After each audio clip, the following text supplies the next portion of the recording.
Due to the crisis in Ukraine, the United States mobilized soldiers to two NATO countries that border it, sending 2,000 troops into Poland and 1,000 troops into Romania. To be generous, this is a token force. By contrast, Russia is estimated to have 130,000 soldiers mobilized on the border of Ukraine. Even if the United States has some technical advantages over Russia, that sheer manpower would vastly overwhelm what the United States currently has in those NATO countries surrounding Ukraine. Thus, perhaps the most interesting of questions in international relations right now is why the United States chose to do this, and not do any more. Well, the answer is tripwires. And it's something that the United States has experience in doing in Europe in the past. Go back to the Cold War. Think about what happened in Berlin.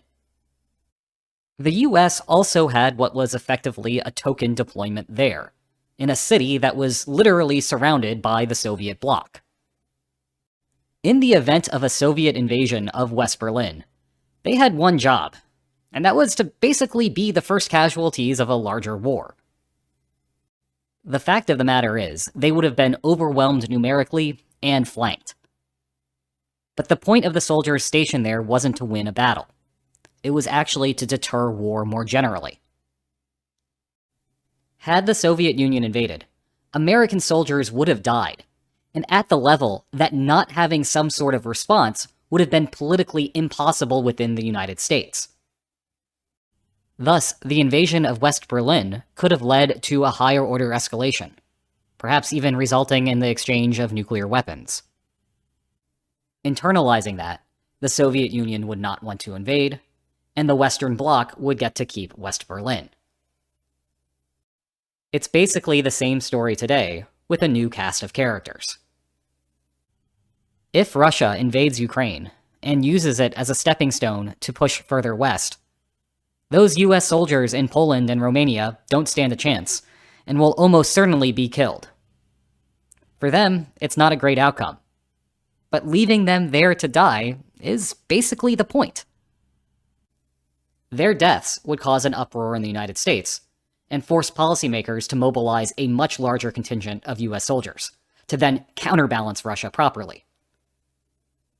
Because Russia is aware that this is going to happen in the event of a war further west, Russia internalizes the threat, and simply chooses not to invade those areas. Whether they invade Ukraine or not is still up in the air. It turns out that we can use the tools of modern crisis bargaining theory to have a better understanding about why this works. And it's a subject I know a lot about because it's what I study professionally. Let's think about this a little bit more in the abstract. Imagine that there was a full-scale war between the West and the East, NATO and Russia. Think about what the expected outcome of that war might look like. Maybe the ultimate border that would be drawn between the two looks something like this. So that, in expectation, NATO and the West would receive everything to the left of that line, and everything to the right of that line would belong to Russia and the East. It's possible, of course, that NATO might get a little bit more, or even a lot more than that line. And likewise, Russia might get a little bit more, or a lot more. The point of the line is to represent the expected outcome, weighing all of those probabilities together and averaging them out. That said, war is not free.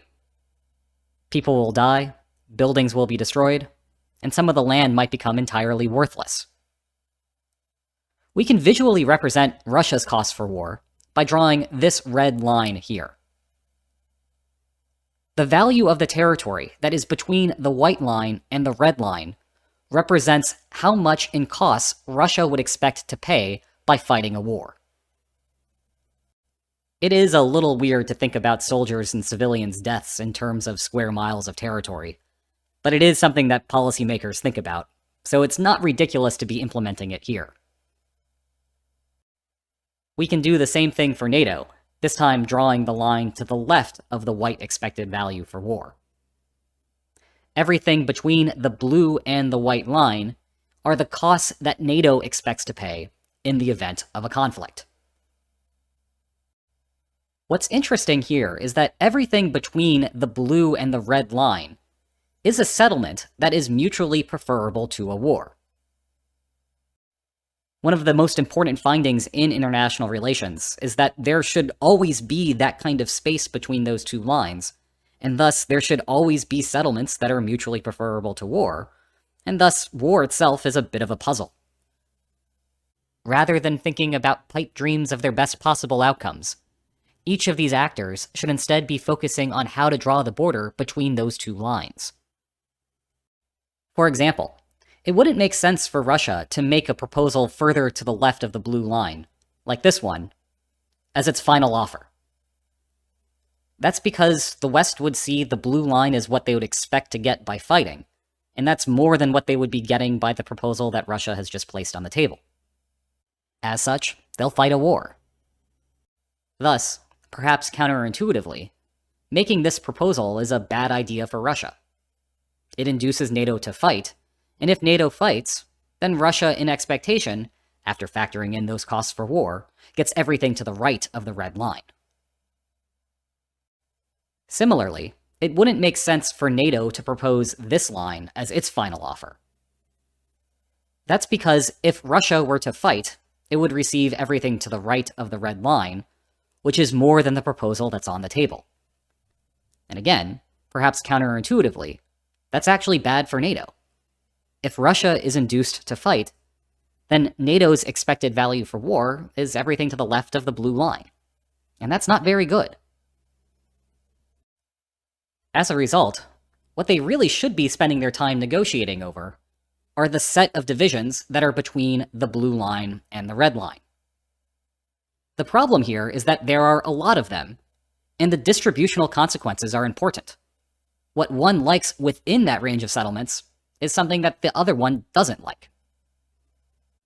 For instance, NATO would really like to draw a border that looks like this, and have it be the ultimate division.